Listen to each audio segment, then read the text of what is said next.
এই মুহূর্তে আপনারা দেখছেন আপনাদের প্রিয় ডিজিটাল বাংলা সংবাদ চ্যানেল রোজ বাংলা। বিস্তারিত সংবাদে যাবার আগে শুরুতেই এক নজরে দেখে নিচ্ছি আজকের বিশেষ সংবাদের শিরোনামগুলি এক নজরে। বাংলাদেশের প্রাক্তন প্রধানমন্ত্রী শেখ হাসিনাকে দেশে ফেরাতে আওয়ামী লীগের নতুন পরিকল্পনা, ঢাকায় চলছে লুকিয়ে প্রশিক্ষণ। ভারতের ওপর 25% শুল্ক চাপালো মোদি বন্ধু ডোনাল্ড ট্রাম্প, রাশিয়া থেকে তেল কেনার জন্য চরম সাজা ভারতকে। দুই দেশের মৃতপ্রায় অর্থনীতিকে পুরো ধ্বংস করে দেব, ভারত এবং রাশিয়াকে কড়া হুমকি মার্কিন প্রেসিডেন্ট ডোনাল্ড ট্রাম্পের। অপরদিকে ট্রাম্পের পাকিস্তান প্রীতি, বন্ধু ভারতের ওপর শুল্ক চাপিয়ে এবার পাকিস্তানের সঙ্গে বাণিজ্য চুক্তি স্বাক্ষর আমেরিকার। অপরদিকে আরও নতুন 26টি রাফাল কিনতে 63,000 কোটি টাকার চুক্তি করল ভারত ফ্রান্সের সঙ্গে। বাংলাদেশের জাতীয় সংসদে নির্বাচনে লড়বেন বাংলাদেশের প্রাক্তন প্রধানমন্ত্রী খালেদা জিয়া, জানালো বিএনপি। অপরদিকে ইউক্রেনে ব্যালিস্টিক মিসাইল হামলা চালালো রাশিয়া, মৃত প্রায় 22। কেমন থাকবে রাজ্যের আবহাওয়া, উত্তরবঙ্গ থেকে শুরু করে দক্ষিণবঙ্গ, ওয়েদার রিপোর্টটি বিস্তারিত জানাবো। বেশ কিছু জেলায় কমলা সতর্কবার্তা জারি, ভারী থেকে অতি ভারী বৃষ্টিপাতের সতর্কবার্তা। অপারেশন সিঁদুরে বাবা মা হারানো 22 জন শিশুকে দত্তক নিলেন রাহুল গান্ধী, শিক্ষার দায়িত্ব নিচ্ছেন লোকসভার বিরোধী দলনেতা। রেশন ডিলারদের কমিশন নিয়ে বড় ঘোষণা কেন্দ্রীয় সরকারের, বিস্তারিত জানাবো। প্রত্যেকটি খবর জুড়ে থাকুন শেষ পর্যন্ত আপনাদের প্রিয় চ্যানেল রোজ বাংলার পর্দায়। যারা নতুন এসেছেন চ্যানেলটিকে সাবস্ক্রাইব করে পাশের বেল আইকনে ক্লিক করবেন, মতামত জানাবেন কমেন্ট বক্সে, লাইক শেয়ার করে আমাদের পাশেই জুড়ে থাকবেন। ভারতের ওপর 25% শুল্ক চাপালো আমেরিকা, রাশিয়া থেকে তেল কেনার জন্যে চরম সাজা ভারতকে। ভারতের ওপর 25% শুল্ক চাপালেন মার্কিন প্রেসিডেন্ট ডোনাল্ড ট্রাম্প। সোশ্যাল মিডিয়ায় তিনি জানিয়েছেন, বন্ধু হলেও ভারতের উপর শুল্ক চাপানো হচ্ছে।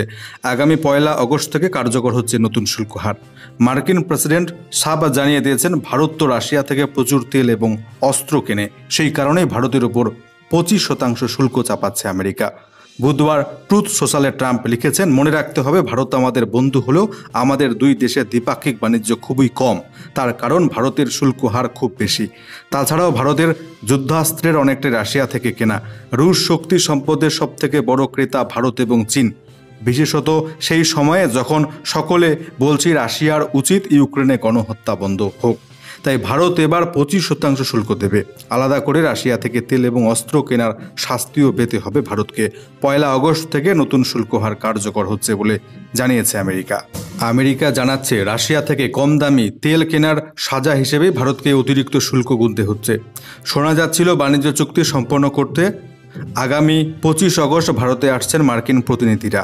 সম্প্রতি ওয়াশিংটন সফরে গিয়েছিলেন দিল্লির দূতেরা। মার্কিন প্রেসিডেন্ট ডোনাল্ড ট্রাম্প নিজেও বলেছিলেন ভারতের সঙ্গে চুক্তি প্রায় চূড়ান্ত।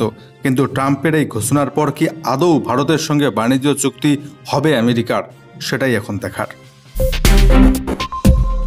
দুই দেশের মৃত প্রায় অর্থনীতিকে পুরোপুরি ধ্বংস করে দেব, ভারত এবং রাশিয়াকে কড়া হুমকি ডোনাল্ড ট্রাম্পের।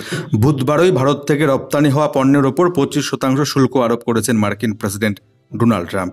এমনকি রাশিয়ার সঙ্গে ভারতের বাণিজ্য নিয়ে অসন্তোষ প্রকাশ করেছিলেন। আর এবার 24 ঘন্টা কাটতে না কাটতেই মস্কোর সঙ্গে নয়াদিল্লির সম্পর্ক নিয়ে কড়া আক্রমণ ডোনাল্ড ট্রাম্পের। দুই দেশের অর্থনীতিকে মৃতপ্রায় বলে কটাক্ষ করেছেন মার্কিন প্রেসিডেন্ট। ট্রুথ সোশ্যালে একটি পোস্টে ডোনাল্ড ট্রাম্প দাবি করেছেন, বিশ্বের মধ্যে সর্বোচ্চ শুল্ক আরোপ করে ভারত, তাই দেশটির সঙ্গে খুব কম ব্যবসা করে আমেরিকা। এমনকি রাশিয়ার সঙ্গে প্রায় কোনো বাণিজ্যিক সম্পর্ক নেই ওয়াশিংটনের বলে দাবি করেছেন ডোনাল্ড ট্রাম্প। তাই এই দুই দেশের অর্থনীতি নিয়ে ভাবিত নন বলে জানিয়েছেন তিনি। ওই পোস্টে মার্কিন প্রেসিডেন্ট লিখেছেন, ভারত ও রাশিয়ার সঙ্গে কি করছে তাতে আমার কিছু যায় আসে না। চাইলে দুই দেশ নিজেদের মৃতপ্রায় অর্থনীতিকে একসঙ্গে ধ্বংস করতে পারে। আমার যা প্রয়োজন করব সেটা নিয়ে একমাত্র আমি চিন্তা করি। এরপরেই তিনি লেখেন, আমরা ভারতের সঙ্গে খুব কম ব্যবসা করেছি কারণ তাদের শুল্ক অনেক বেশি। অপরদিকে বন্ধু ভারতের ওপর শুল্ক চাপিয়েই ইসলামাবাদের সঙ্গে বাণিজ্য চুক্তি আমেরিকার। ভারতের ওপর শুল্ক চাপিয়ে পাকিস্তানের সঙ্গে বাণিজ্য চুক্তি সেরে ফেলল আমেরিকা। বুধবার নিজে এই কথা ঘোষণা করেছেন মার্কিন প্রেসিডেন্ট। তিনি জানিয়েছেন, পাকিস্তানে যে তেলের ভান্ডার রয়েছে তার উন্নতি সাধনের জন্য আমেরিকা এবং পাকিস্তান একসঙ্গে কাজ করবে।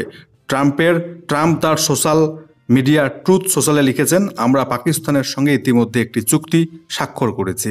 পাকিস্তানে যে বিশাল তেলের ভান্ডার রয়েছে তার উন্নতি সাধনের জন্য দুই দেশ একসঙ্গে কাজ করবে বলে জানিয়েছেন মার্কিন প্রেসিডেন্ট ডোনাল্ড ট্রাম্প। তবে এখানে কোন তেল উত্তোলনকারী কাজ করবে তা ঠিক করবে ওয়াশিংটন। এছাড়াও ট্রাম্প এদিন জানিয়েছেন, শীঘ্রই আমি দক্ষিণ কোরিয়ার প্রতিনিধি দলের সঙ্গে বৈঠক করব। বর্তমানে দক্ষিণ কোরিয়ার ওপর শুল্ক হার রয়েছে 25%। বাণিজ্য চুক্তির মাধ্যমে তা কমতে পারে। নতুন 26টি রাফাল যুদ্ধবিমান কিনতে 63,000 কোটি টাকার চুক্তি করল ভারত। ফ্রান্সের সঙ্গে 26টি রাফাল মেরিন বিমান কিনতে নতুন চুক্তি স্বাক্ষর করল ভারত। সোমবার চুক্তিটি স্বাক্ষরিত হয়েছে। এই চুক্তির আওতায় ভারত ফ্রান্স থেকে 22টি একক আসনের বিমান এবং 4টি 2 আসন বিশিষ্ট বিমান কিনবে। ওই বিমানগুলি পারমাণবিক বোমা নিক্ষেপ ক্ষমতা সম্পন্ন হবে বলে জানা যাচ্ছে। রিপোর্ট অনুসারে ফ্রান্সের সঙ্গে ওই চুক্তির মূল্য প্রায় 63,000 কোটি টাকা। অস্ত্র কেনার ক্ষেত্রে এটি ফ্রান্সের সঙ্গে ভারতের এখনও পর্যন্ত সবথেকে বড় চুক্তি। ভারত তাদের আইএনএস বিক্রান্তে এই রাফাল মেরিন বিমান মোতায়েন করবে। নির্মাণ সংস্থা ডাসল্ট অ্যাভিয়েশন ভারতের চাহিদা অনুযায়ী বিমানগুলিতে বেশ কিছু পরিবর্তন করছে। বৈশিষ্ট্যগুলির মধ্যে রয়েছে জাহাজ বিধ্বংসী আঘাত হানার ক্ষমতা, পারমাণবিক অস্ত্র উৎক্ষেপণের ক্ষমতা, 10 ঘন্টা পর্যন্ত ফ্লাইট ডেটা রেকর্ড করার ক্ষমতা। এছাড়াও সংস্থাটি ভারতকে বিমানের জন্য অস্ত্র ব্যবস্থা, খুচরো যন্ত্রাংশ, প্রয়োজনীয় সরঞ্জাম সরবরাহ করবে। সূত্রের খবর, এই বিমানগুলির সরবরাহ 2028-29 সালের মধ্যে শুরু হবে। 2031-32 সালের মধ্যে সমস্ত বিমান ভারতের হাতে পৌঁছে যাবে। প্রসঙ্গত, রাফালে এম বিশ্বের সবথেকে উন্নত নৌ যুদ্ধ বিমানগুলির মধ্যে অন্যতম। বর্তমানে শুধুমাত্র ফরাসি নৌবাহিনীর কাছে ওই বিমানগুলি রয়েছে। বর্তমানে ভারতীয় বায়ুসেনা ইতিমধ্যে 36টি রাফাল যুদ্ধবিমান পরিচালনা করছে। নৌবাহিনীতে এই ধরনের বিমানের অন্তর্ভুক্তির ফলে ভারতীয় বায়ুসেনা আরও শক্তিশালী হবে। বাংলাদেশের জাতীয় সংসদের পরবর্তী নির্বাচনে লড়ছেন প্রাক্তন প্রধানমন্ত্রী খালেদা জিয়া। তার দল বিএনপির তরফে বুধবার কথা জানানো হয়েছে। বিএনপির ভাইস চেয়ারম্যান আব্দুল আউয়াল মিন্টু বুধবার দলের এক সভায় বলেন, দেশে এখন যা অবস্থা, ফেব্রুয়ারির আগে নির্বাচন হতে পারে। বাংলাদেশে নির্বাচন হতে পারে জানুয়ারি মাসেও। আমাদের নেত্রী খালেদা জিয়া সুস্থ রয়েছেন, নির্বাচন হলে তিনি অংশগ্রহণ করবেন। বাংলাদেশে দ্রুত নির্বাচিত সরকার বেছে নেওয়ার দাবি উঠতে শুরু করেছে গত কয়েক মাস ধরে। বিএনপি ধারাবাহিকভাবে ওই দাবি তুলছে। দলের চেয়ারপারসন খালেদা জিয়ার শারীরিক সমস্যার কারণে গত জানুয়ারি মাস থেকে ব্রিটেনে চিকিৎসাধীন ছিলেন তিনি। চিকিৎসা পর্বের শেষে মে মাসে বাংলাদেশে ফিরলেও এখনও রাজনীতিতে তার তেমন সক্রিয়তা দেখা যায়নি। খালেদার অনুপস্থিতিতে তার পুত্র তথা দলের কার্যনির্বাহী চেয়ারম্যান তারেক রহমান লন্ডন থেকে দেশে ফিরে দলের দায়িত্ব নিতে পারেন বলে জানা যাচ্ছে। কিন্তু শুক্রবার খালেদার ঘনিষ্ঠ অনুগামী মিন্টুর মন্তব্য অন্য ইঙ্গিতবাহী বলে মনে করছেন অনেকেই। বাংলাদেশের প্রাক্তন প্রধানমন্ত্রী শেখ হাসিনাকে দেশে ফেরাতে আওয়ামী লীগের নতুন পরিকল্পনা। ঢাকায় চলছে প্রশিক্ষণ। বাংলাদেশের শিক্ষার্থী জনতার অভ্যুত্থানে গত 5ই আগস্ট বাংলাদেশের সাবেক প্রধানমন্ত্রী শেখ হাসিনার দেশত্যাগ, তার নেতৃত্বাধীন সরকারের পতনের পর চূড়ান্ত কোণঠাসা অবস্থায় রয়েছে বর্তমানে আওয়ামী লীগ দলটি। এই অবস্থায় নতুন সরকারকে ব্যর্থ করে আবারও মাঠে ফিরছেন আওয়ামী লীগ। সব ধরনের পরিকল্পনা ব্যর্থ হওয়ার পর নতুন করে এবার আবারও সক্রিয় হচ্ছে আওয়ামী লীগ। জানা গেছে আওয়ামী লীগের 2 নেতার নির্দেশে আবারও হচ্ছে পরিকল্পনা। তারা হলেন বাহাউদ্দিন নাছিম এবং শেখ হাসিনার একান্ত সচিব সাইফুজ্জামান শেখর। দুজনের পরিকল্পনায় হচ্ছে প্রশিক্ষণ বাংলাদেশের ঢাকায়। কিভাবে শেখ হাসিনাকে আবারও বাংলাদেশে ফিরিয়ে আনা হবে, জনসমাগম কোথায় ঘটবে প্রভৃতি বিষয় নিয়ে এরই মধ্যে একটি প্রশিক্ষণ কর্মসূচি সম্পন্ন করেছে আওয়ামী লীগ দলটি বলে জানা যাচ্ছে। 8 জুলাই সকাল 10টা থেকে সন্ধ্যে 6টা পর্যন্ত রাজধানীর একটি কনভেনশন হলে ওই প্রশিক্ষণ সম্পন্ন হয় বলে জানা গিয়েছে। সেখানে অংশ নেন 400 জন আওয়ামী লীগ নেতাকর্মী। নির্দেশদাতা শেখর এবং নাছিম বিদেশে পলাতক থাকলেও আওয়ামী লীগ নেতা সোহেল রানা এবং শামীমা নাসরিন শম্পার নেতৃত্বে ওই প্রশিক্ষণ চলে বলে জানা গিয়েছে। তবে ইতিমধ্যে পরিকল্পনায় যুক্ত শম্পা, সোহেল রানা সহ ঢাকা থেকে 14 জনকে সন্ত্রাস বিরোধী আইনে গ্রেপ্তার করা হয়েছে বলে জানা যাচ্ছে। সূত্র মারফত জানা যাচ্ছে প্রশিক্ষণ কর্মসূচিতে যোগ দেন সারা বাংলাদেশ থেকে আওয়ামী লীগ, ছাত্রলীগ, যুবলীগের 400 জন নেতাকর্মী। রেজিস্ট্রেশন কার্যক্রম সম্পন্ন করার সময় এক একজন ব্যবহার করেন এক এক ছদ্মনাম।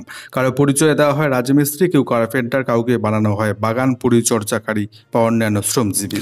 অপরদিকে বাংলাদেশের ঢাকা রেঞ্জের ডিআইজি রেজাউল করিম মল্লিক জানিয়েছেন 29শে জুলাই থেকে 8 আগস্ট পর্যন্ত ওই 11 দিন যে নাশকতার আশঙ্কা করা হচ্ছে বাংলাদেশে, সেই বিষয়ে তারা সর্বাত্মক প্রস্তুতি নিয়েছে। কোনো ফ্যাসিবাদী চক্রের স্থান ঢাকা রেঞ্জে হবে না বলে তিনি জানিয়েছেন। ঢাকা রেঞ্জের যেখানেই ফ্যাসিস্টরা লুকিয়ে থাকুক না কেন, তাদের আইনের আওতায় আনা হবে। এ বিষয়ে সব জেলার এসপিকে আমি কঠোর নির্দেশনা দিয়েছি বলে ঢাকা রেঞ্জের ডিআইজি রেজাউল করিম মল্লিক জানিয়েছেন।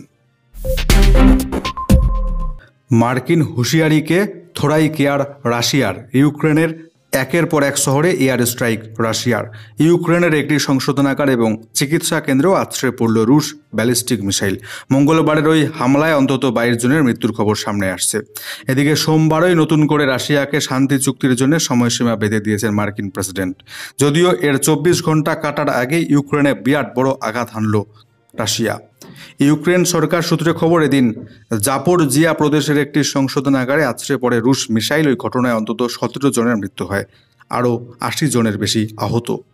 দানিপ্রো প্রদেশের একটি আবাসিক বাড়ি চিকিৎসা কেন্দ্রে আছড়ে পড়েছে রাশিয়ার মিসাইল। ওই হামলায় মৃত্যু হয়েছে আরও 4 জনের, আহত অন্তঃসত্ত্বা সহ 8 জন। ইউক্রেনের অভিযোগ, নাগরিক এলাকাগুলোতে নিশানা করছে মস্কো। যদিও রাশিয়ার দাবি, কিয়েভের মিসাইল এবং ড্রোন তৈরির কারখানা লক্ষ্য করে হামলা চালিয়েছে রাশিয়া। ইউক্রেনের প্রেসিডেন্ট ভলোদিমির জেলেনস্কি জানিয়েছেন, দেশের 73 এলাকায় এয়ার স্ট্রাইক চালিয়েছে রাশিয়া। ওই ঘটনায় অন্তত 22 জনের মৃত্যু হয়েছে। রাশিয়ার 74 জায়গায় ড্রোন হামলা চালিয়ে পাল্টা জবাব দেওয়া হয়েছে বলে জানিয়েছে ইউক্রেন। 2 সপ্তাহ আগে যুদ্ধ থামাতে রুশ প্রেসিডেন্ট ভ্লাদিমির পুতিনকে 50 দিনের সময়সীমা বেঁধে দিয়েছিলেন ডোনাল্ড ট্রাম্প। সোমবার এই ব্যাপারে ফের মস্কোর ওপর চাপ বাড়িয়েছেন তিনি। এবার সময়সীমা 10 থেকে 12 দিন করেছেন মার্কিন প্রেসিডেন্ট। তা না মানলে রাশিয়ার ওপর নতুন করে নিষেধাজ্ঞা শুল্ক চাপানোর হুঁশিয়ারি দিয়েছেন ডোনাল্ড ট্রাম্প। যদিও এই হুঁশিয়ারিকে থোড়াই কেয়ার রুশ প্রেসিডেন্টের। অপারেশন সিঁদুরে বাবা মা হারানো 22 জন শিশুকে দত্তক নিলেন রাহুল গান্ধী। শিক্ষার দায়িত্ব নিচ্ছেন লোকসভার বিরোধী দলনেতা রাহুল গান্ধী এবার মানবিক মুখে সামনে এলেন জম্মু কাশ্মীরের পুঞ্চ জেলার জন্য। এপ্রিল মাসে পহেলগামে জঙ্গি হামলা এবং তারপর মে মাসে অপারেশন সিঁদুরের জেরে ভারত পাকিস্তান সীমান্তে যে সংঘর্ষ হয়েছে, তাতে বহু পরিবার তাদের একমাত্র উপার্জনকারী বা পিতামাতাকে হারিয়েছেন। এমনই 22 জন শিশুর দায়িত্ব এবার নিজের কাঁধে তুলে নিলেন কংগ্রেস নেতা রাহুল গান্ধী। জম্মু এবং কাশ্মীর প্রদেশ কংগ্রেস সভাপতি তারিক হামিদ কারা জানিয়েছেন, ওই 22 জন শিশুর উচ্চশিক্ষা পর্যন্ত সমস্ত শিক্ষাগত খরচ বহন করবেন রাহুল গান্ধী। বুধবার 30 জুলাই থেকে প্রথম কিস্তির অর্থ ছাড় করা হবে, যাতে ওই শিশুরা নিরবিচ্ছিন্নভাবে তাদের পড়াশোনা চালিয়ে যেতে পারে।